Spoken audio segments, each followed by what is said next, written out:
Eh bien, bonjour à tous. C'est moi qui fais l'enseignement ce matin pendant les vacances de Jean-Pascal.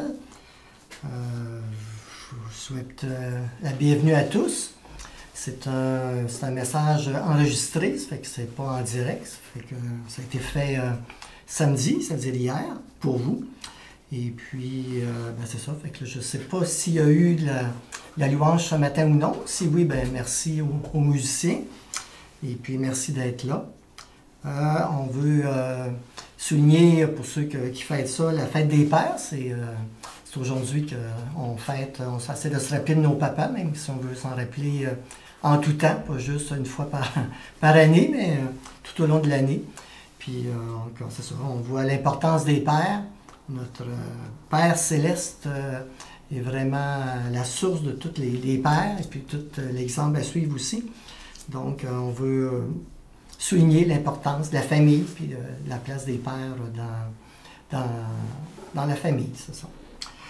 On vous remercie pour les offrandes. Je ne sais pas non plus où est-ce qu'on en est, mais il me semble que dernièrement, tout allait bien. Ça fait que merci de continuer de penser à votre Église et de la soutenir financièrement. Je vous encourage aussi à continuer de participer aux réunions de prière, les petites réunions de groupe avec, je ne sais pas quel système qu'on a, là, mais sur informatique, là, par groupe, en attendant de pouvoir faire des réunions concrètement avec des vraies personnes en avant de nous. Je pense que le déconfinement va bon train, puis je pense que le même c'était déjà possible en petits groupes de quelques personnes, puis ça va aller en augmentant. Donc, d'ici là, continuez de participer au groupe de prière. Sinon, continuez de garder un contact les uns avec les autres, pas parce qu'on ne se voit pas le dimanche que c'est défendu de garder un contact avec les frères et sœurs. Donc, gardons un point de contact avec les autres, puis pour pouvoir prier. On peut utiliser le téléphone, Internet ou autre moyen dans ce sens-là pour garder un lien avec nos frères et sœurs. On attendait d'être ensemble pour se parler de vive voix. Donc, je continue. Ceux qui étaient là il y a 2 semaines, j'avais commencé une étude dans le livre de Ruth, un livre de l'Ancien Testament. Comme je disais, c'est en lien avec le cours de Senbeck sur les livres historiques. Donc, ça m'avait donné l'idée de parler sur le livre de Ruth. C'est un petit livre intéressant de 4 chapitres. Et puis, c'est tout court, mais il y a des super belles leçons. Je vais peut-être juste faire un petit résumé de la dernière message d'il y a 2 semaines. On avait vu le chapitre 1 du livre de Ruth. On avait vu que ça se passe dans le temps des juges, qui est une époque un peu sombre de l'histoire d'Israël, puis qui était caractérisée par 2 choses. Une phrase type qui disait qu'en ce temps-là, il n'y avait pas de roi, puis chacun faisait ce qui lui semblait bon. Donc, c'était l'image qui se passait un peu n'importe quoi à cette époque-là dans le peuple d'Israël. Et puis, on avait vu aussi que le temps des juges, il y avait comme un cycle. Le peuple se détourne de Dieu, il se révole, Dieu les abandonne, ils ont soit des maladies, des oppresseurs, des gens de l'extérieur qui viennent profiter d'eux, de leur récolte, etc. Et ça dure un certain temps, ils sont contrits, ils se tournent vers Dieu, ils se repentent, ils demandent pardon. Dieu exauce leur demande, il envoie un juge, ça veut dire une sorte de personne qui vient pour faire, c'est une sorte de chef militaire, puis de chef civil aussi en même temps, qui vient rétablir l'ordre en chassant l'adversaire. Et puis après ça, il y a une sorte de temps de repos. Et puis là, ça va bien pendant un certain temps, jusqu'à temps que le juge meurt. Et puis là, le cycle recommence, on se détourne de Dieu, puis c'est un cycle continuel. Puis on voit dans le livre des juges que plus ça avance, plus la situation devient de plus en plus grave. Et puis j'avais dit aussi que quand ça disait qu'il n'y avait pas de roi, ça ne faisait pas vraiment référence au fait qu'il y avait un roi futur, puis qu'à cette époque-là, il n'y avait pas encore de roi, puis quand le roi allait arriver, ça allait être mieux. Mais plutôt que le roi, c'était Dieu, puis qu'il mettait Dieu dehors, donc il n'y avait plus de roi. Dieu n'était plus le roi, donc il faisait un peu n'importe quoi.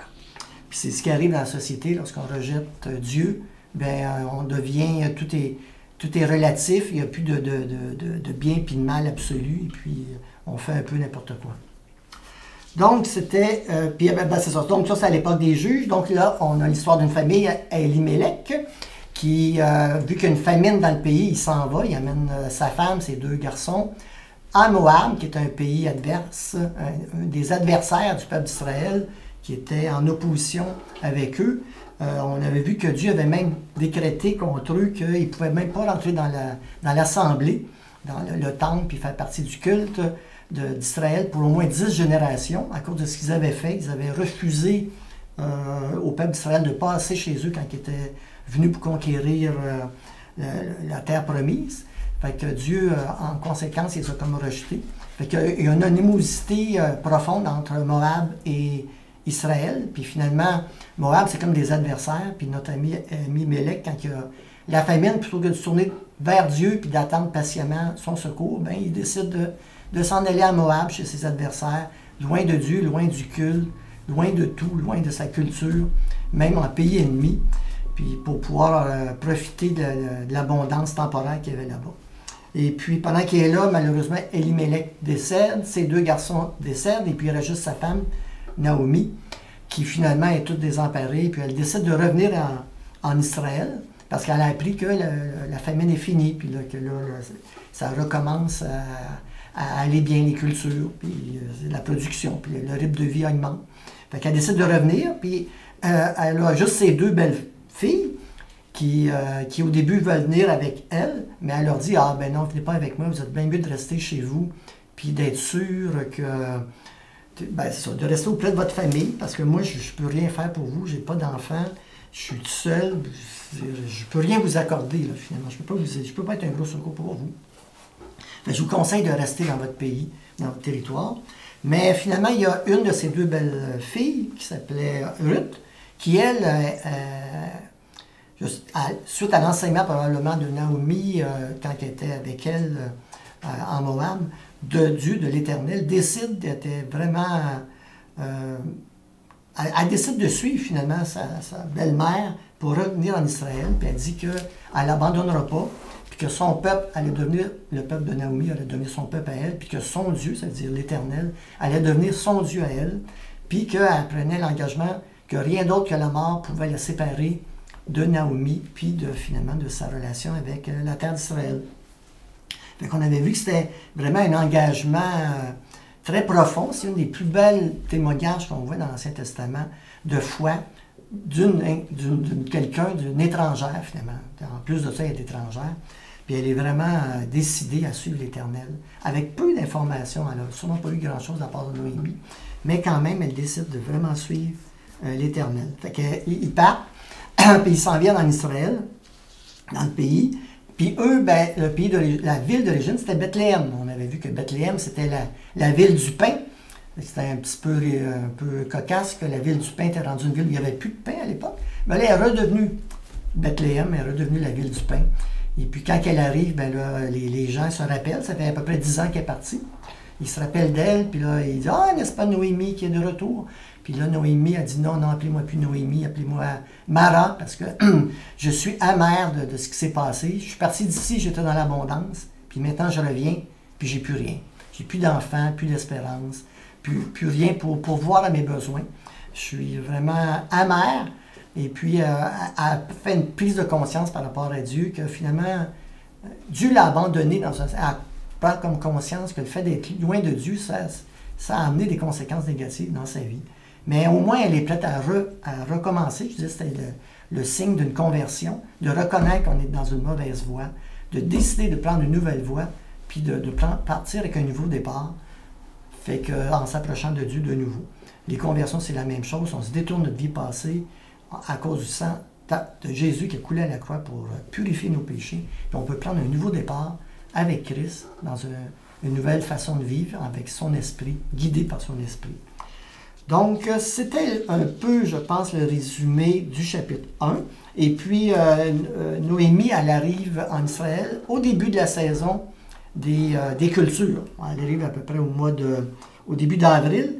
Ça dit au dernier verset du chapitre 1, « C'est ainsi que Naomi et sa belle-fille Ruth, la Moabite, revinrent du pays de Moab. Elles arrivèrent à Bethléem au début de la moisson de l'orge. » Donc, on a vu qu'en Israël, la saison des cultures commence justement à peu près au début d'avril avec la récolte de l'orge. Ils ont semé avant. Puis ça se poursuit pendant à peu près un mois. Après ça, c'est le blé, puis après ça, je ne sais pas quoi. Il y a toutes les cultures vont en ordre, ils récoltent différentes choses, puis ils finissent avec le blé à peu près à la fin mai. Donc ça dure 2 mois et demi, le temps des récoltes. C'est assez long. Puis pendant ce temps-là, ben, c'est vraiment le temps le plus prospère. Ça commence avec la fête de Pâques, qui est au premier mois, le mois pour nous, c'est avril-mai, il me semble. C'est le mois de la Pâque, le 14e jour du mois. Le 15e, c'est l'offrande, ils appellent ça les prémices des récoltes. Ils amènent les premiers grains d'orge, qui est toujours la première culture, puis ils présentent ça à l'Éternel en remerciement de ce que sera la récolte à venir. Et puis ça se poursuit pendant 50 jours jusqu'à la Pentecôte, qui était à la fin de la récolte des blés, où il y a d'autres fêtes, d'autres célébrations de l'époque. Donc, il arrive finalement en Israël dans la période la plus joyeuse de l'année, où il y a les récoltes. Et puis, c'est aussi le symbole, je disais, d'un nouveau départ, parce que c'est comme une nouvelle année agricole. Mais pour eux, Naomi et Ruth, c'est un nouveau départ, ils recommencent à nouveau. Donc, on arrive à notre chapitre 2, que l'on va regarder aujourd'hui. Ben c'est ça, ça fait que le chapitre 2, il se divise grosso modo en 3 sections. Il y a 3 sections, versets 1 à 7, 8 à 16, puis 17 à 23.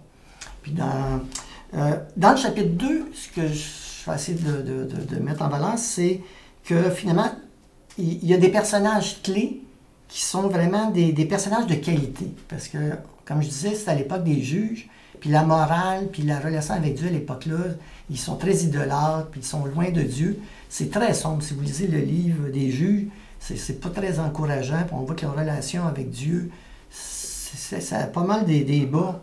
Il y a des hauts, mais il y a beaucoup de bas. Puis c'est pas terrible au niveau de leur morale, en tout cas. Alors, c'est réfléchissant de voir le livre de Ruth qui, lui, nous présente des personnages vraiment des gens de qualité. Puis dans le chapitre 2, entre autres, on voit vraiment, ça met en valeur vraiment des personnages clés. Fait qu'on a dans les 3 personnages qu'on voit au travers du chapitre 2, il y a Ruth, la belle-fille, il y a Naomi, qui est la femme de Elimelech, qui est celle qui est partie à Moab et qui revient, et puis on a un homme, un propriétaire, qui s'appelle Boaz. On a vu aussi la dernière fois, c'était pas la semaine dernière, qu'on pouvait faire des liens assez directs entre les personnages puis la vie d'aujourd'hui ou de l'époque. On voyait que Elimelech, c'est un peu l'image du peuple d'Israël qui se détourne de Dieu quand il y a des difficultés, qui s'en va ailleurs, qui l'abandonne, et puis il y a des conséquences dans sa vie. On voyait que Naomi, c'est un peu comme le chrétien qui se détourne de la foi pour un certain temps, ce qu'on appelle des fois un chrétien rétrograde, mais qui revient à l'Église, qui revient à Dieu au travers de circonstances des fois qui peuvent être difficiles ou qui l'amènent. Et puis on voyait que Ruth, c'était l'image finalement d'un nouveau converti, un étranger, quelqu'un qui n'est pas du peuple juif, qui nous représente, nous, les non-juifs, qui sont inclus dans l'Église. C'est l'image finalement d'une conversion. Aujourd'hui, c'est un peu la même chose. On voit quand même, les mêmes personnages reviennent. Mais ce que je veux surtout faire soulever, c'est la qualité de ces personnages-là. On peut les prendre vraiment en exemple. Que ce soit Ruth pour les dames ou que ce soit Boaz pour les hommes, c'est vraiment des exemples à suivre. Et puis, mais je vais aussi faire une image, un lien à la fin, vers la fin, entre Boaz et Jésus. Parce que vous allez voir que Boaz, c'est vraiment quelqu'un pieux, exceptionnel, dans un certain sens, puis qui fait plusieurs choses qu'on peut faire un lien, c'est avec Jésus. On appelle ça un type. Il est un type de Christ.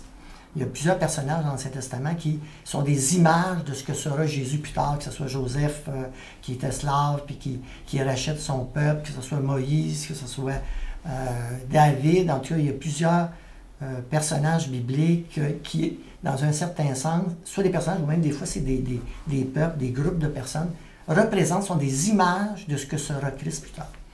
David est un roi assez extraordinaire au niveau de son attachement, mais il va avoir des fautes dans sa vie, puis Christ est comme lui, mais encore plus. Salomon est un homme de sagesse, infini, mais Jésus aussi essaie encore plus que... Effectivement, c'est un type, c'est ce qu'on appelle un type dans la Bible qui représente ce que Jésus va être. Donc, on va regarder notre texte, on va aller à notre texte, chapitre 2 de Ruth. La première section, je vais les lire, je vais commenter, section par section, je vais lire la section, je vais commenter, section, commenter. Fait que la première section, du verset 1 à 7, j'appelle ça de l'initiative. Puis ça met en valeur surtout le personnage de Ruth. Mais pas juste elle. Il y a Ruth et Boaz, qui sont les personnages clés. Mais celle qui ressort, c'est... en tout cas, celle que je trouve qui ressort le plus, c'est Ruth. Alors on lit. Je lis dans la version 21. Naomi avait un parent de son mari. C'était un homme puissant et riche du clan d'Élimélec qui s'appelait Boaz. Ruth, la Moabite, dit à Naomi, « Laisse-moi aller ramasser des épis abandonnés dans un champ, derrière ceux aux yeux duquel je trouverai grâce. » Elle lui répondit, « Vas-y, ma fille. » Ruth alla ramasser des épis dans un champ, derrière les moissonneurs. Il se trouva que la parcelle de terre appartenait à Boaz, du clan d'Élimélec. Or, Boaz vint à Bethléem.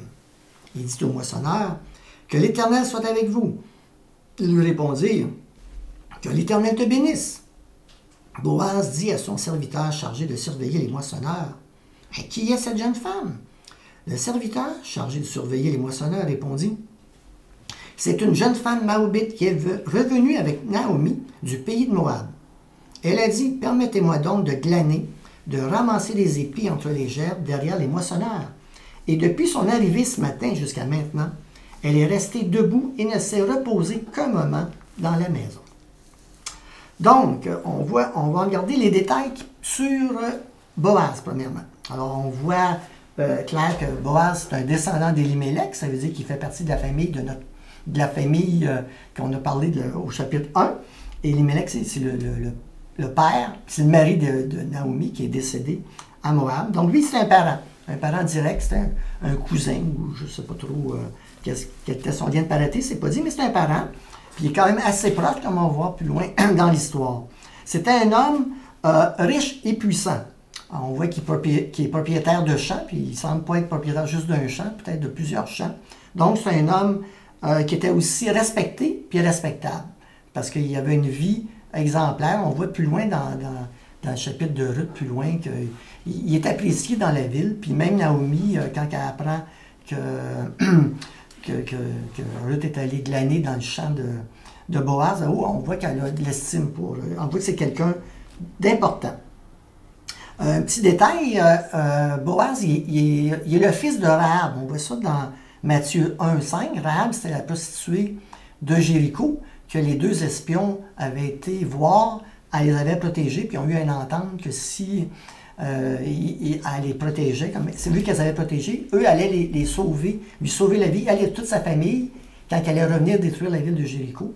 Puis Rahab, finalement, c'est la seule avec ses parents, avoir été sauvée de Jéricho, que les murs, vous connaissez l'histoire, a tombé. Donc Rahab, c'était pas une juive, c'était une cananéenne, mais elle, c'est la mère de M. Boaz. Ça fait que Boaz est en quelque sorte un petit peu à moitié étranger lui-même.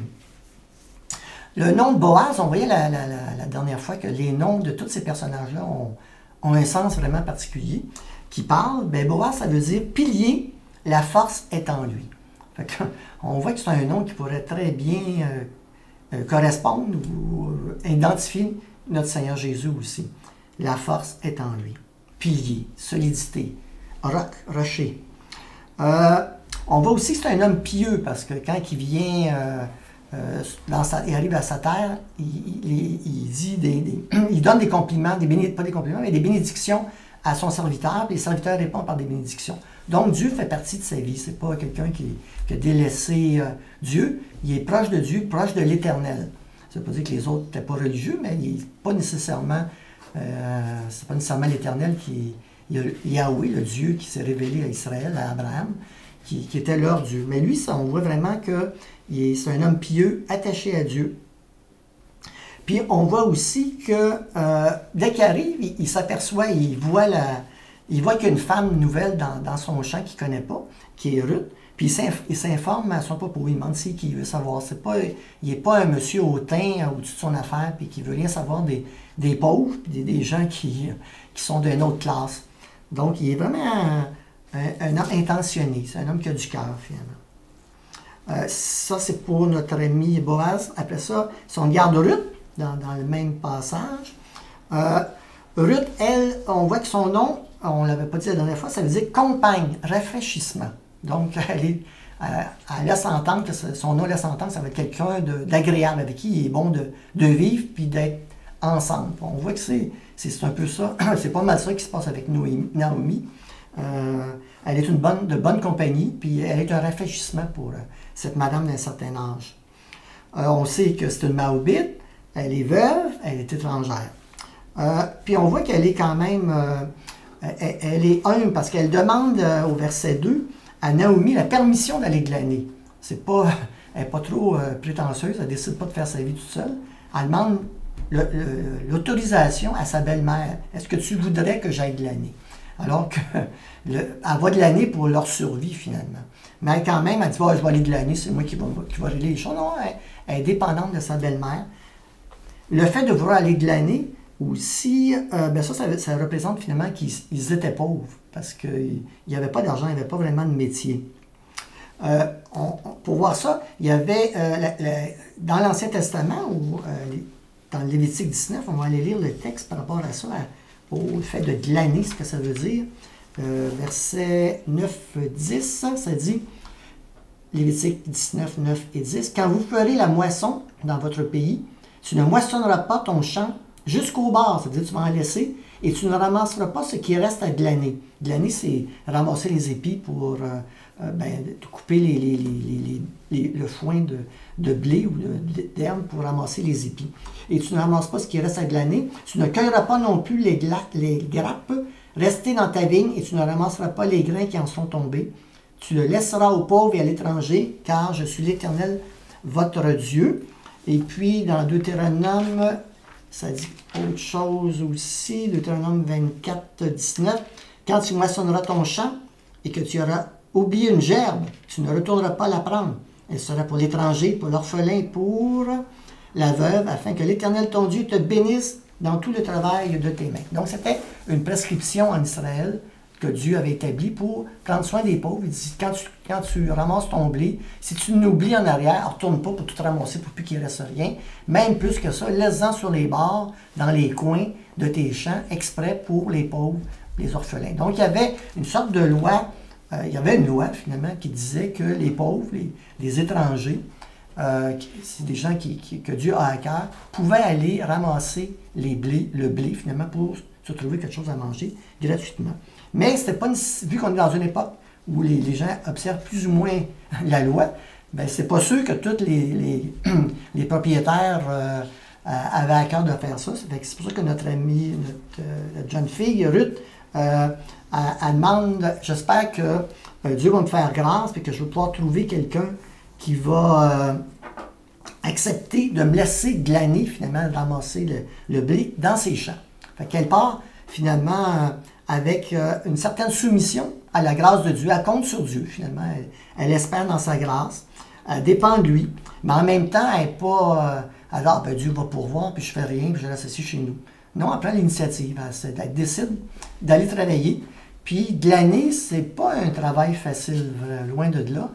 Toute la journée, tu te penches pour ramasser les épis qui restent, ceux qui ont été coupés mais qui n'ont pas été ramassés, qui sont à terre. Donc, tu te penches, tu ramasses, tu te penches, tu ramasses.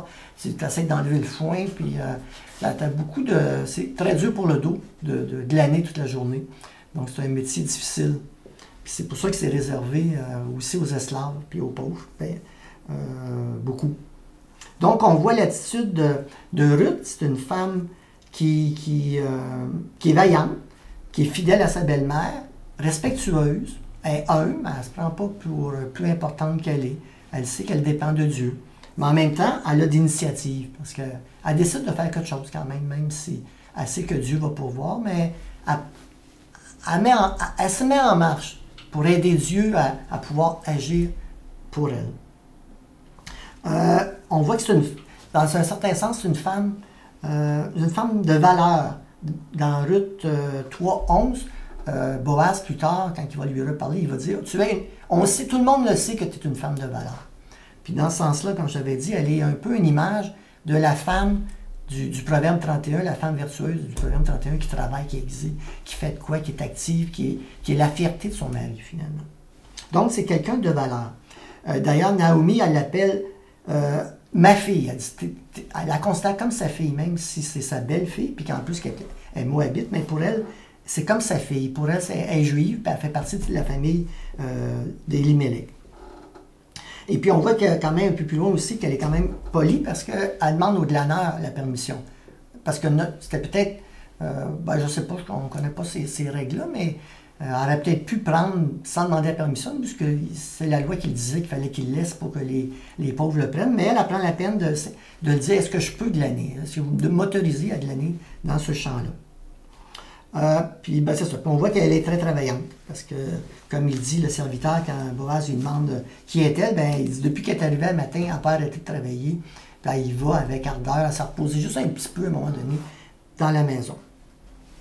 Dans un certain sens, elle travaille pour ramasser finalement de quoi vivre. C'est ça de ce qu'elle va ramasser qu'ils vont pouvoir manger pendant le reste de l'année. Fait que ça donne pas mal. Ah oui, non, aussi. Et dans ce verset, dans cette section-là aussi, il y a des détails sur la providence de Dieu. Ici, dans la version que j'ai lue, ça dit au verset 3, on va revenir à Ruth.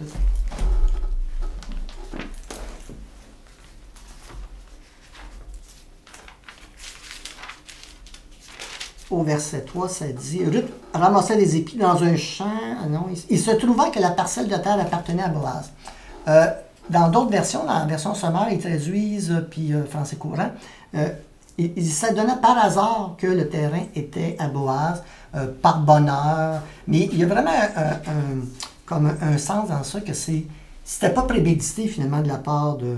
C'est par hasard dans le sens que Ruth ne savait pas que c'était le terrain d'Élimélec qui était un des parents de sa belle-mère, puis qu'elle aurait choisi où skier, puis je vais aller dans son terrain. Non, elle est allée au hasard, en tout cas, sans choix. On sait que le hasard n'existe pas, mais elle est allée comme ça, tout bonnement, à l'improviste, puis elle est tombée sur le champ de Boaz. En plus, c'est pendant qu'elle était là, elle venait d'arriver, ça fait pas longtemps, elle a pu travailler un peu, partir ailleurs, mais pendant qu'elle était là, c'est là que Boaz arrive et qu'il la voit et qu'il va lui parler, vous allez voir dans la suite du texte. Donc, il y a aussi, là, c'est comme il y a des choses qui arrivent, fallait qu'il arrive finalement. C'est des choses que Dieu a fait intervenir dans sa providence. C'est ça.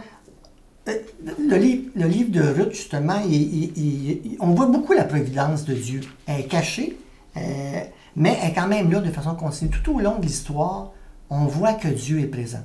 Même si ce n'est pas Dieu a fait ceci, l'auteur n'intervient pas en disant que c'est Dieu qui intervient, mais on sent bien dans l'histoire puis dans ce qui se passe que c'est Dieu qui a fait en sorte que tout arrive comme ça arrive. Parce que Dieu avait un plan, un projet, puis on le voit à la fin. Ruth, ceux qui ont déjà lu le livre, savent que c'est l'arrière-grand-mère du roi David. Donc, c'est pas pour rien. Il y a quelque chose qui se passe dans le plan de Dieu, puis Dieu intervient pour que ça arrive comme il veut. C'est un peu aussi un autre livre étonnant dans ce sens-là, c'est le livre d'Esther. Dans le livre d'Esther, il n'y a aucune mention de Dieu tout le long du livre, mais tout le long, vous sentez clair et net que c'est Dieu qui est derrière ce livre-là, puis qui fait arriver les événements, un en arrière de l'autre, pour le mieux du peuple juif. Donc, on voit, c'est pour ça d'ailleurs que ça fait partie de la Bible, ces textes-là, même si, comme Esther, il n'y a pas aucune allusion directe à Dieu, mais c'est imprégné de la présence de Dieu, puis de sa volonté, puis de sa providence. On va lire la deuxième partie, versets 8 à 16, ça dit « Boaz dit à Ruth, « Écoute, ma fille, ne va pas ramasser des épis dans un autre champ, ne t'éloigne pas d'ici, reste avec mes servantes. Regarde où l'on moissonne dans le champ et va après elles. J'ai défendu mes serviteurs de te toucher. Quand tu auras soif, tu iras au vase et tu boiras de ce que les serviteurs auront puisé. » Alors, elle tomba le visage contre terre, se prosterna et lui dit, « Comment ai-je trouvé grâce à tes yeux pour que tu t'intéresses à moi, une étrangère? » Boaz lui répondit, « on m'a rapporté tout ce que tu as fait pour ta belle-mère depuis la mort de ton mari, et comment tu as quitté ton père et ta mère et le pays de ta naissance pour aller vers un peuple que tu ne connaissais pas auparavant. Que l'Éternel te rende ce que tu as fait, et que ta récompense soit entière de la part de l'Éternel, le Dieu d'Israël, sur les ailes duquel tu es venu te réfugier. Elle dit, oh, que je trouve grâce à tes yeux, mon Seigneur, car tu m'as consolé, et tu as parlé au cœur de ta servante. Pourtant, je ne suis pas, moi, comme l'une de tes servantes. Au moment du repas, Boaz dit à Ruth, « Approche-toi, mange du pain, trempe ton morceau dans la vinaigrette. » Elle s'assit à côté des moissonneurs. On lui donna du grain rôti. Elle mangea à satiété et garda le reste. Puis elle se leva pour ramasser des épis. Boaz donna cet ordre à ses serviteurs, qu'elle ramasse aussi des épis entre les gerbes et ne lui faites aucun mal.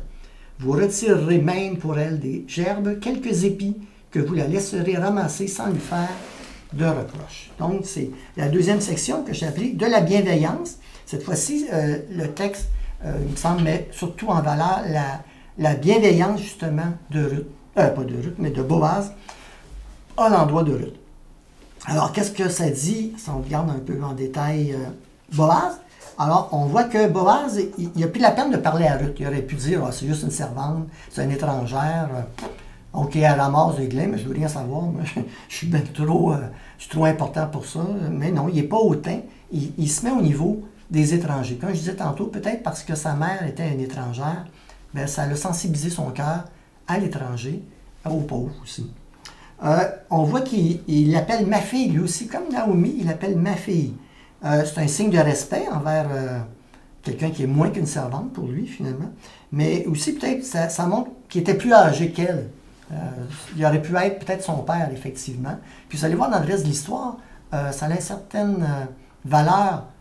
Ça nous fait prendre conscience de quelque chose qui puisse être beaucoup plus âgé qu'elle. Elle avait peut-être 20 ans, puis il en avait 40. Mais quand même, fait qu'on voit qu'il l'appelle ma fille. C'est quand même respectueux. Comme il ne la considère pas vraiment comme une étrangère, elle fait partie un peu de sa famille. Il lui demande de rester dans son champ parce qu'il dit reste ici, ne va pas ailleurs. Moi, je vais te garantir que tu vas avoir de quoi travailler amplement. Et tu ne manqueras pas de blé ou de grains à glaner. Tu vas en avoir amplement. Après ça, il la protège aussi. Il la met sous sa protection. Il avertit ses serviteurs et les moissonneurs. Touchez-y pas, là, parce que peut-être que dans ce temps-là, on essayait des fois peut-être de profiter des pauvres puis des étrangers. Mais là, lui, il dit non, vous ne touchez-y pas. Elle est sous ma protection. Vous ne lui faites rien. En plus de ça, il lui donne à boire. Il dit, tu pourrais venir boire à l'eau que mes serviteurs ont puisé, parce que sinon, c'était une étrangère, il a fallu qu'elle aille chercher de l'eau elle-même, elle aurait perdu du temps, je ne sais pas trop où. Mais non, il lui fournit de l'eau, puis il va lui fournir même son lunch, il donne même le dîner, puis il lui donne du pain, puis il peut même, comme fait partie de la famille, il l'intègre dans la famille, dans le groupe, parce qu'elle peut même venir tremper son pain dans la vinaigrette, quelque chose pour assaisonner le pain, c'est un mélange de vinaigre, puis d'huile.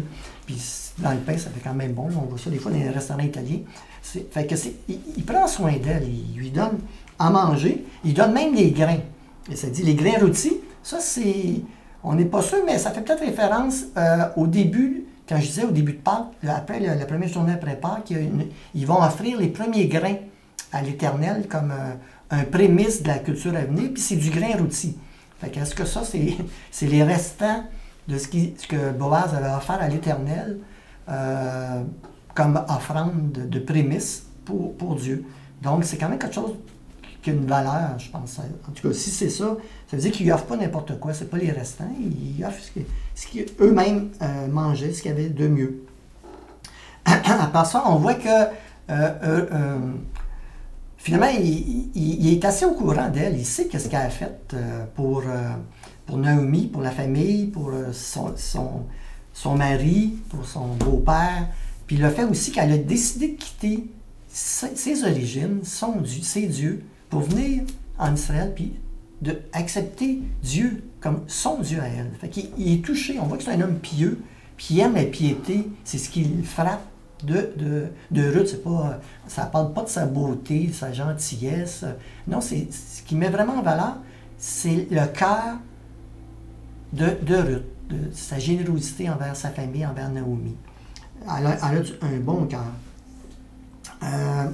C'est pour ça qu'il lui fait grâce. Parce que quand elle lui demande pourquoi tu me fais-tu grâce, ben, c'est ce qu'il lui dit comme raison. Parce que tu es une fille pieuse, puis que tu aimes l'Éternel, puis moi aussi j'aime l'Éternel. Puis en plus de ça, il demande même sa bénédiction. Il demande à Dieu de la bénir, puis que Dieu la récompense pour tout ce qu'elle a fait de bien. En un certain sens, on voit que Boaz, il est un peu la réponse à cette prière-là. Il est un peu Dieu qui récompense Ruth de son attachement à la famille de Naomi. Et puis on voit aussi que finalement, il lui donne même plus que ce qui était supposé finalement. Il est généreux. Il va au-delà de ce que la loi lui demande de faire pour les pauvres, puis pour les étrangers. Eux, ils devaient juste le laisser glaner, ramasser le blé. Mais lui, il va même plus loin que ça. Il dit même à ses serviteurs, prenez vraiment de mes épis, puis laissez-lui-en en plus, pour qu'on en ait plus finalement à ramasser. Pas juste ceux qu'on oublie, même donnez-lui-en exprès. C'est bien aussi de voir que ici, il ne lui donne pas tout gratuit aux pauvres. C'est ça le principe de Dieu, c'est que Dieu s'assure que finalement, même les pauvres, ils gardent leur dignité, puis qu'ils puissent aller travailler. Puis comme Ruth, qui décide d'aller travailler, bien Dieu le bénit au travers de ce travail-là. Fait que, il y a quelque chose à retenir de ça. Des fois, il faut participer. Dieu bénit, mais en même temps, il nous appelle à participer parce que ça apporte quelque chose. Le travail, on le voit dans les proverbes, c'est quelque chose de profitable, qui a une grande valeur aux yeux de Dieu. Qu'est-ce qu'on apprend sur Ruth? On voit qu'elle est très reconnaissante. Dès que Boaz lui parle, elle se met à genoux devant lui pour le remercier, puis lui donner toute sa gratitude. On voit qu'elle est humble. Elle s'appelle « Je suis juste une étrangère. Je ne suis pas grand-chose pour toi. Je ne suis même pas une servante. Je suis en dessous de ça. Mais je suis prête à devenir ta servante, dans un certain sens. C'est ça, elle s'offre comme servante. Puis, c'est ça, c'est surtout ça pour elle. Puis finalement, elle est vraiment bénie. Puis elle mange à satiété. Puis là, il y a une qualité, c'est qu'elle ne pense pas juste en prendre pour elle. Elle dit, oh, j'en ai trop. C'est la preuve qu'elle avait été vraiment nourrie au-delà de sa faim. Puis elle dit, je vais en ramener à ma belle-mère. Fait qu'elle est vraiment attachée à sa belle-mère. Puis elle pense à elle. Elle est généreuse. Puis on voit quand même qu'elle est touchée de la bienveillance de Boaz. Ça lui fait du bien. Elle dit, tu m'as consolé, tu m'as rassuré. Comment elle dit ça? Il me semble que c'est consoler le mot. T'as réjoui mon cœur, t'as parlé au cœur de ta servante. C'est ça, tu m'as fait du bien. Puis je le reconnais, puis je remercie Dieu pour ça. Parce qu'elle sait que ça vient de Dieu. Donc, c'est les éléments qu'on tire de ce passage-là. On va passer à l'autre, le temps avance quand même vite. Versets 17 à 23. Alors, ça dit, elle ramassa des épis dans le champ jusqu'au soir, puis elle bâtit ce qu'elle avait récolté. Non, puis elle bâtit ce qu'elle avait récolté. Il y eut environ 22 litres d'orge. Elle l'emporta et rentra dans la ville, et sa belle-mère vit ce qu'elle avait ramassé. Elle sortit aussi les restes de son repas et le lui donna. Sa belle-mère lui dit, « Où as-tu ramassé des épis aujourd'hui? Où as-tu été travaillé? Béni soit celui qui s'est intéressé à toi. » Ruth raconta à sa belle-mère chez qui elle avait travaillé. « L'homme chez qui j'ai travaillé aujourd'hui s'appelle Boaz, dit-elle. » Noémie dit à sa belle-fille, « Qu'il soit béni l'Éternel, qui garde sa bonté pour les vivants comme pour les morts. Cet homme nous est proche, lui dit encore Noémie. Il est un de ceux qui ont droit de rachat sur nous. » Ruth la Moabite ajouta, « Il m'a dit aussi, reste avec mes servantes jusqu'à ce qu'ils aient terminé toute ma moisson. » Naomi dit à sa belle-fille Ruth, « Il est bon que tu sortes avec ses servantes. Ma fille, encore une fois, elle l'appelle ma fille, et qu'on ne te rencontre pas dans un autre champ. » Ruth resta donc avec les servantes de Boaz pour ramasser les épis jusqu'à la fin de la moisson de l'orge et de la moisson du blé, ça faisait à peu près 2 mois, et elle habitait avec sa belle-mère. Alors, qu'est-ce qu'on peut voir là-dessus? Dans cette section-là, j'appelais ça de la joie, parce que ça fait ressortir la joie de Naomi quand elle apprend la bonne nouvelle. Donc, qu'est-ce qu'on apprend sur Ruth? Bon, on voit qu'elle travaille tard le soir. Non seulement elle a travaillé toute la journée à ramasser les blés, mais le soir en plus, quand les autres ont arrêté de travailler, elle vole les épis pour faire sortir finalement juste le grain. Elle vanne le grain pour pouvoir amener juste les grains à la maison pour donner à sa belle-mère. Puis pour elle aussi, pour partager. Autre caractéristique, qu'elle est travaillante. En plus de ça, ben, elle pense à sa belle-mère. Elle ramène le blé, puis elle en a quand même pas mal, 22 litres. Ben, ça a l'air beaucoup, mais c'est quand même, elle travaillait pas mal pour 22 litres. 22 litres, vous imaginez à peu près comment ça fait. Ça fait pas tant que ça. Puis ça, c'est du grain non moulu. Fait qu'une fois moulu, ça fait pas beaucoup de farine pour pouvoir faire du pain, puis des galettes, puis toutes sortes d'affaires. Donc, c'était, vous voyez comment c'est dur, mais c'était une journée. C'était juste la première journée. On va y retourner après. Elle pourrait être secrète, puis pas dire tout ce qui s'est passé dans le champ, mais non. Tant que Naomi s'informe de ce qui lui est arrivé dans la journée, elle lui dit tout ce qui s'est passé, elle ne lui cache rien. Et puis, ben là, finalement, c'est vraiment toute une, comme on dit, c'est comme un hasard. Là, Naomi, elle sait que Boaz, c'est celui qui a le droit de rachat. On va voir tantôt qu'est-ce que c'est le droit de rachat. Mais finalement, c'est celui qui peut prendre soin d'eux, qui normalement, selon la loi, devrait prendre soin de leur famille, vu qu'ils n'ont plus de mari. Fait que, ben c'est ça. Donc, Ruth, j'étais-tu dans Ruth, là? Oui, je pense que oui. Finalement, Naomi, on voit aussi qu'elle apprécie sa belle-mère parce qu'elle va accepter les conseils. Sa belle-mère dit « Hé, va-t'en pas, reste là.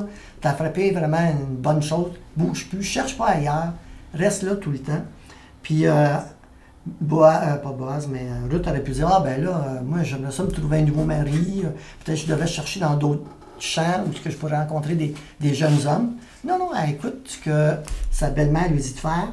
Elle est très respectueuse, puis elle va passer tout l'été là, à travailler chez Boaz.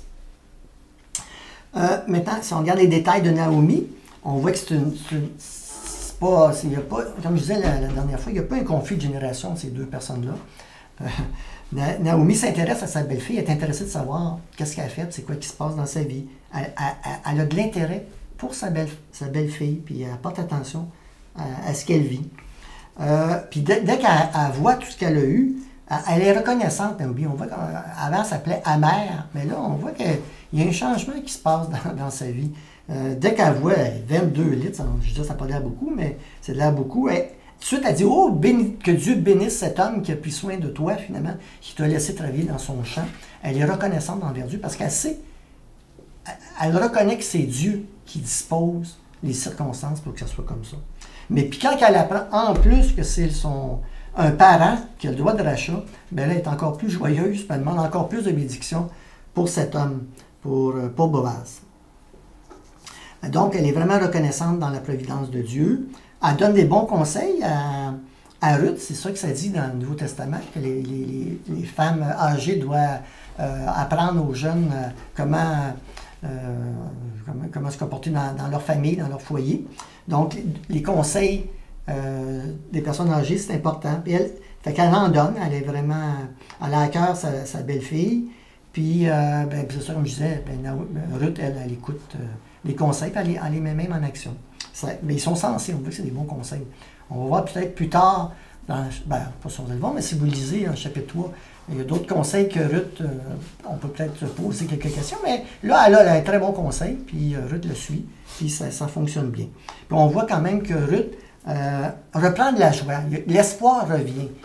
Oh là là, elle dit, et Dieu est en train de disposer quelque chose, c'est pas un hasard que c'est dans le champ de Boaz que tu es allé de l'année, finalement. Ce qu'on apprend sur Boaz dans le chapitre-là, c'est juste que justement, il est en hébreu, il appelle ça le Goël, c'est-à-dire celui qui avait le droit de rachat, ou le rédempteur, celui qui peut racheter, le soutien de famille, on voit ça au verset 20. Ce racheteur, selon l'Ancien Testament, il y avait 3 rôles qu'il devait jouer. Le premier, c'est lui qui vengeait la mort d'un membre d'une famille. Si quelqu'un mourait, il était celui qui prenait la vengeance de cette personne-là. Ça, c'est dans Nombre 35, 19 à 21.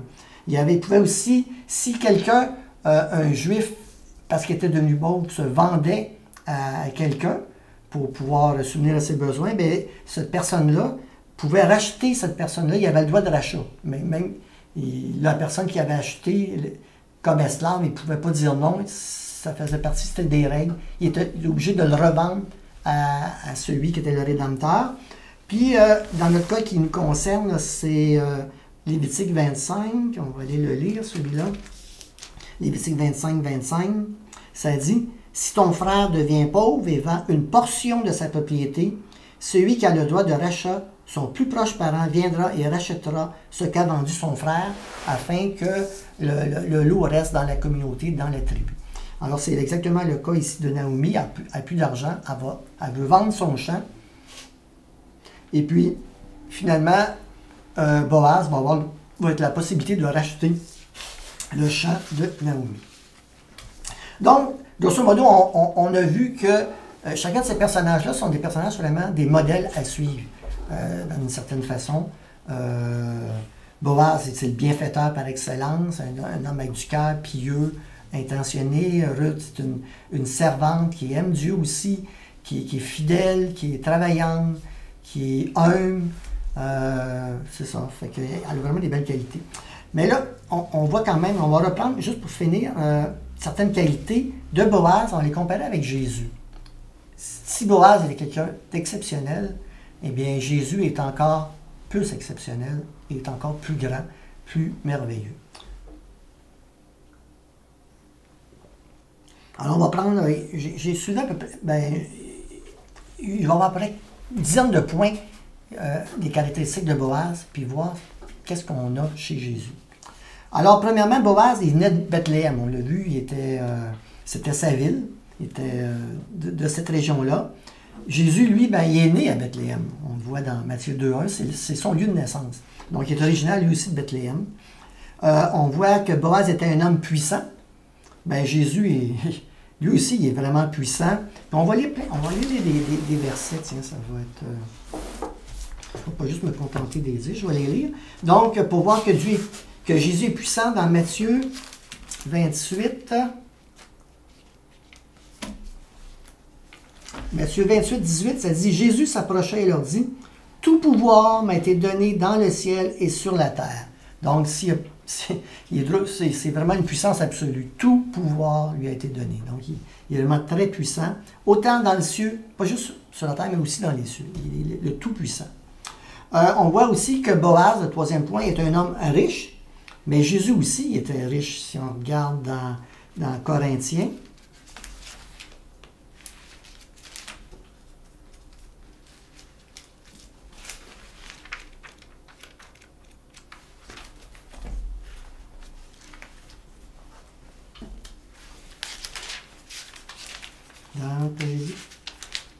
Non, 2 Corinthiens.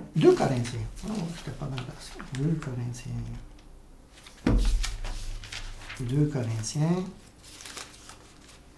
2 Corinthiens 8, 9, ça dit, en effet, vous connaissez la grâce de notre Seigneur Jésus-Christ. Pour vous, il s'est fait pauvre alors qu'il était riche, afin que par sa pauvreté, vous soyez enrichis. Jésus était riche de toutes les richesses possibles et imaginables, mais il s'est fait pauvre. Mais après un bas, c'est quand même... Lui aussi est un homme riche. Il était riche. Boaz était propriétaire du champ, dans lequel on a vu que ça se passait l'histoire, alors que Jésus, lui, bien dans Jean 1,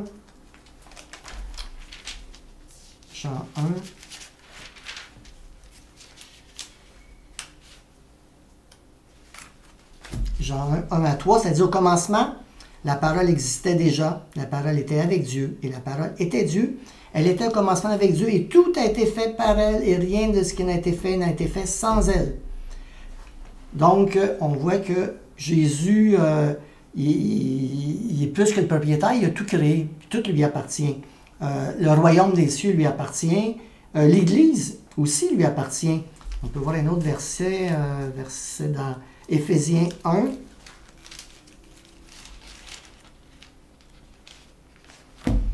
Éphésiens 1, verset 22. Il a tout mis sous ses pieds et il a donné pour chef suprême à l'Église, qui est son corps, la plénitude de celui qui remplit tout en tout.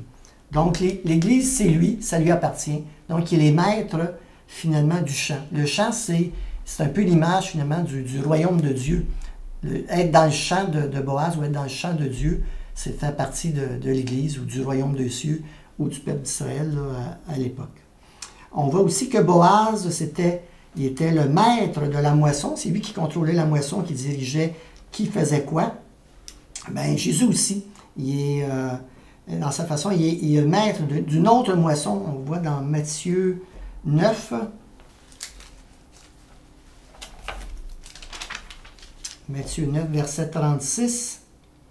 Ça dit, « À la vue des foules, il fut rempli de compassion pour elles, car elles étaient blessées et abattues comme des brebis qui n'ont pas de berger. Alors il dit à ses disciples, « La moisson est grande, mais il y a peu d'ouvriers. Priez donc le maître de la moisson d'envoyer des ouvriers dans sa moisson. » Donc on voit que Jésus aussi, il y a une moisson. C'est le monde avec tous les élus qui attendent juste qu'ils soient rassemblés, ramassés pour faire partie du royaume en attendant son retour. Donc, il est le maître de la moisson. Boaz aussi, on voit qu'il s'intéressait au sort de ses ouvriers.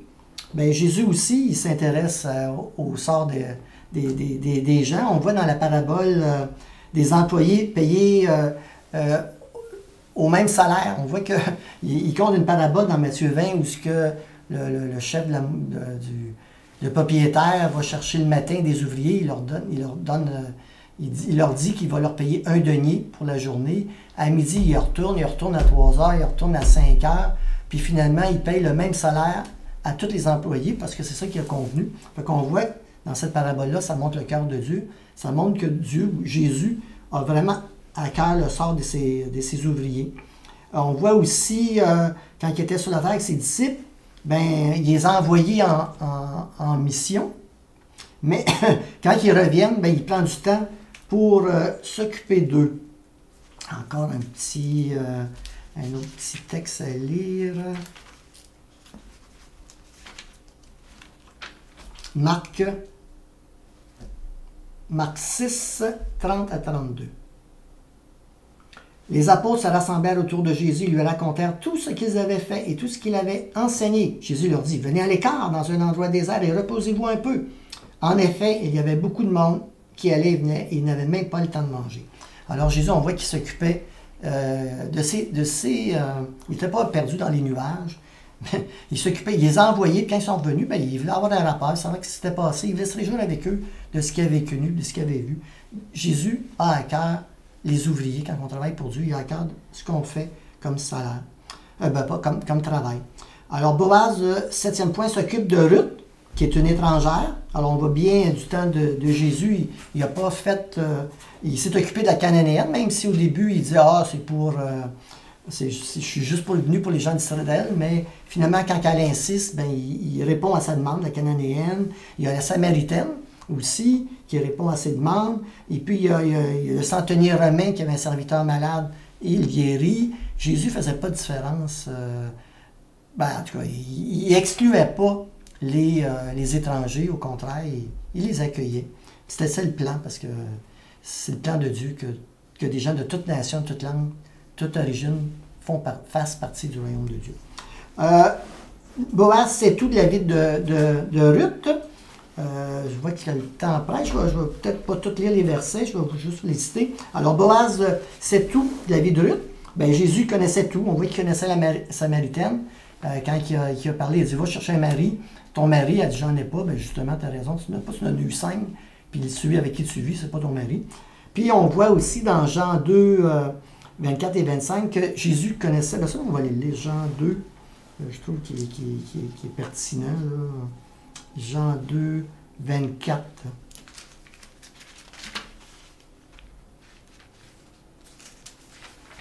Jean 2, 24, ça dit, « Mais Jésus n'avait pas confiance en eux parce qu'il les connaissait tous. Il n'avait pas besoin qu'on le renseigne sur les hommes, car il savait lui-même ce qui est dans l'homme, ou dans le cœur de l'homme. » Jésus connaît les cœurs des hommes parfaitement.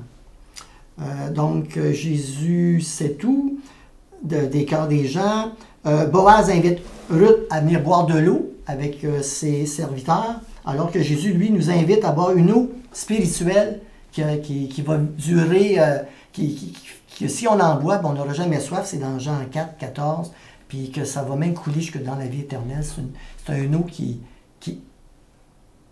qu'on ne peut pas finalement avoir soif de nouveau, mais spirituellement parlant. Boaz donne du pain à manger à Ruth. Bien, Jésus, c'est encore plus. Lui, il a nourri des foules. Une fois, il a nourri, il y a au moins 2 exemples dans les évangiles, 4000 personnes, puis une deuxième fois 5000 personnes, ou vice-versa, une première fois 5000, le deuxième coup 4000.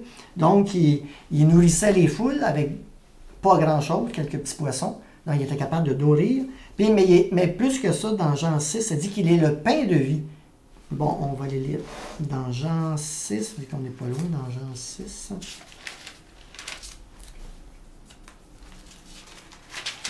Jean 6, 32, ça dit, Jésus leur dit, en vérité, je vous le dis, ce n'est pas Moïse qui vous a donné le pain du ciel, mais c'est mon Père qui vous donne le vrai pain du ciel. En effet, le pain de Dieu, c'est celui qui descend du ciel et qui donne la vie au monde.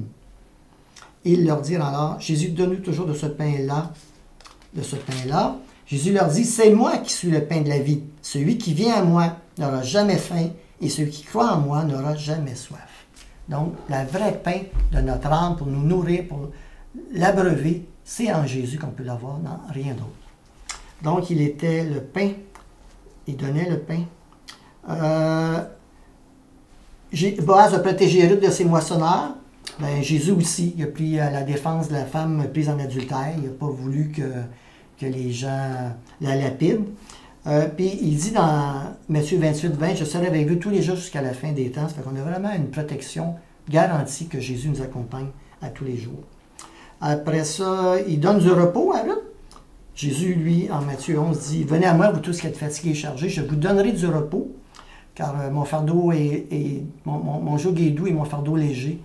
Puis vous aurez du repos si vous venez à moi. » Ça fait que le vrai repos, le repos de l'âme, c'est en Jésus qu'on peut l'avoir. En plus de ça, on ne l'a pas vu dans le texte, mais plus tard, Boaz va racheter le terrain, comme j'ai dit, il a le droit de rachat, il a acheté le terrain de Naomi. Bien, Jésus aussi, il nous a tous rachetés, en mourant à la croix, pour nous.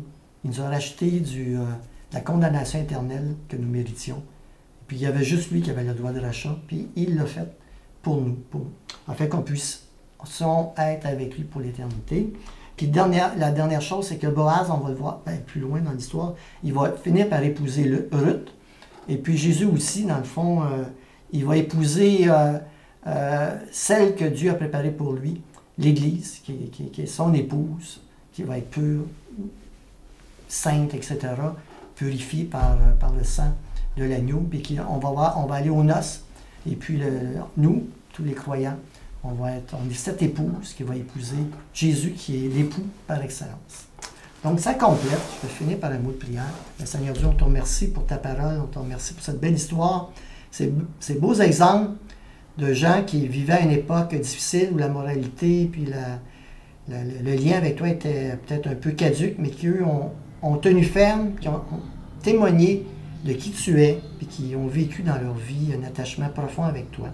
Aide-nous à être comme eux, s'attacher à toi, et puis Ruth a trouvé en Boaz un rédempteur, mais que nous, on puisse vraiment trouver en toi, Jésus, un rédempteur éternel qui nous sauve, qui nous fait tout plein de bonnes choses, Seigneur, qui prend soin de nous. Et on te remercie, Seigneur, pour ton salut envers nous. Amen. Eh bien, merci de votre attention. Bonne semaine. Au revoir.